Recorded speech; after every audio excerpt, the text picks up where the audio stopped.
자, 그리고 남성의 경우에도요, 석류에 들어있는 에라그산과 폴리페놀 같은 다양한 항산화 성분들이 혈액순환을 돕기 때문에 남성의 발기부전, 전립선 건강에도 도움을 줍니다. 안녕하세요, 내과점의 닥터 K입니다. 미녀는 석류를 좋아해. 예전에 유행했던 적 있죠? 그런 말이 있을 정도로 석류는 여성에게 아주 좋은 식품으로 알려져 있어요. 특히나 갱년기 여성에게 좋은 과일로 알려져 있죠. 석류에는 우리 몸속에서 여성 호르몬인 에스트로겐과 비슷한 역할을 하는 천연 에스트로겐 성분이 풍부하게 들어있기 때문이에요. 석류에는 천연 에스트로겐 성분뿐만 아니라 다양한 영양분이 굉장히 많이 들어있기 때문에 성별이나 연령에 관련 없이 누구에게나 좋은 식품이에요. 그래서 오늘은 석류가 어떤 효능을 가지고 있는지, 어떻게 먹어야 하는지, 그리고 섭취할 때 주의할 점은 없는지 한번 알아보도록 할게요.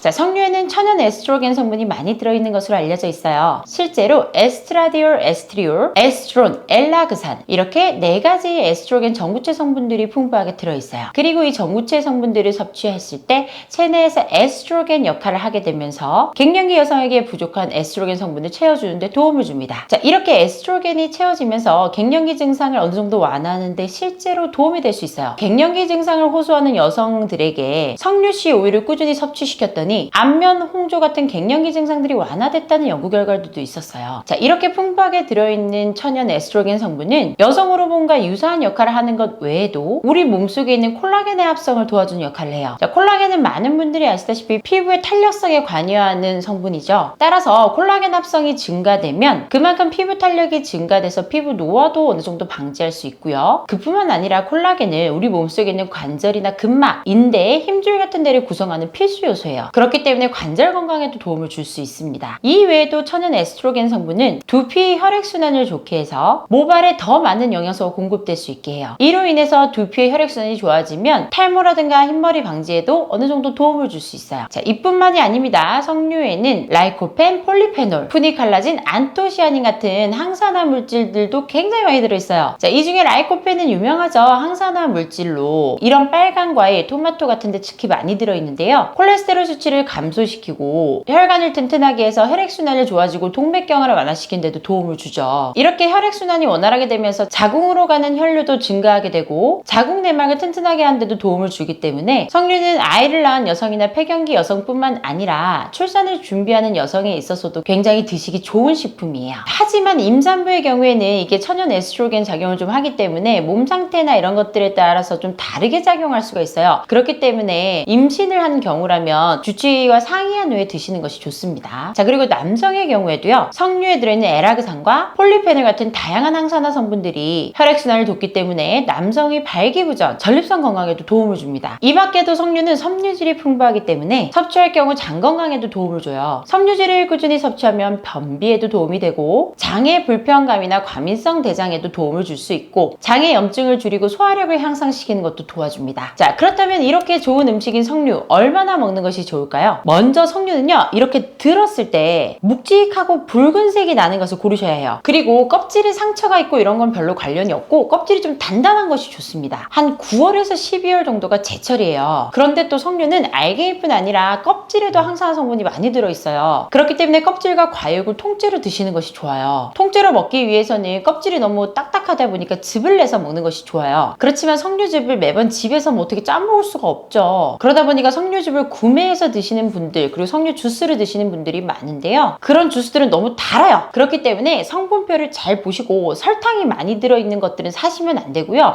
거의 천연 성분으로 이루어지는 것을 사는 것이 좋습니다. 그리고 중요한 것은 석류 씨에 천연 에스트로겐 성분이 많이 들어있어요. 그런데 우리가 이 씨를요, 뭐 그냥 꿀꺽 삼키면 그대로 하나도 소화되지 않고 변으로 나와버립니다. 그래서 의미가 없어요. 그렇지만 이걸 씹어 먹으려면 식감이 좋지 않고 씹기도 쉽지 않아요. 딱딱하고 이빨도 아프거든요. 그렇기 때문에 이 석류씨까지 이제 잘 갈아서 먹는 게 좋은 방법이 될 수 있어요. 석류 껍데기 있죠? 예, 그 껍데기가 딱딱하지만 먹을 수가 없죠. 그럼 이거는 말려가지고 차로 우려 먹으면 됩니다. 아니면 이거를 잼을 만들어 먹거나 샐러드 드레싱으로 만들어서 먹기도 해요. 그리고 분말로 나온 것도 요새 팝니다. 그걸 싹 다 갈아서 말려서 분말로 나온 건데, 그런 분말들을 녹여서 먹거나 아니면 그 분말 같은 경우는 팩으로 이용해서 얼굴에 붙여도 피부 미용에 도움이 될 수 있어요. 자, 그렇지만 이제 항상 강조드리는 부분이죠. 어떤 식품이든 그 하나 하나만 너무 많이 먹으면 부작용이 발생할 수밖에 없습니다. 석류는 하루에 과일로 따지자면 반 개에서 한 개 정도가 가장 적절하고 즙을 내서 먹을 때는 200cc 정도만 드시는 것이 맞아요. 이 이상 드시게 되면 호르몬 불균형 같은 다양한 문제가 생길 수 있습니다. 자, 그리고 특히 굉장히 주의해야 될 부분은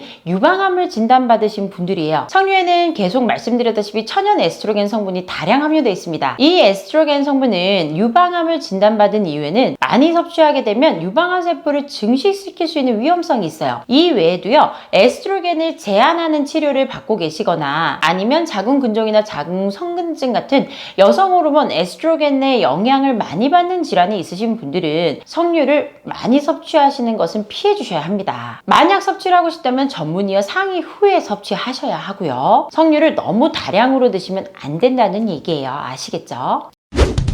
자, 오늘은 이렇게 석류에 대해서 알아봤어요. 석류에는 천연 에스트로겐 성분뿐만 아니라 다양한 성분들이 많이 들어있습니다. 그러다 보니까 석류에 대한 연구 결과들도 많이 나오고 있어요. 실제로 석류에 들어있는 폴리페놀은 혈압을 감소시켜주고 혈중 콜레스테롤 농도를 감소시켜준다는 연구 결과들도 나오고 있는데요. 하지만 이런 식품들의 효능은요, 개개인의 몸 상태에 따라서 너무나 달라지고, 그리고 이러한 식품들은 항상 제가 말씀드리다시피 어느 정도 즐기면서 이 정도 먹고 적정량 먹고 이 정도의 효과가 있구나, 이 정도로 넘어가셔야지 이걸 약으로서 먹거나 이걸 내 건강을 위해서 무조건 이것만 먹거나 하시면 안 된다는 점을 잊으시면 안 돼요. 아시겠죠? 자, 그래서 이 석류는요, 여성분들뿐만 아니고 항산화 물질이 많이 들어있어서 남성분들에게 있어서도 좋다는 점을 잊지 마시고요. 오늘 이렇게 여러분에게 또 즐거움을 줄 수 있는 음식 중 하나, 석류에 대해서 알아봤습니다. 오늘 들으신 내용이 마음에 드시면 구독과 좋아요, 알림 설정 부탁드릴게요. 감사합니다. 내과전문의 닥터 K였습니다.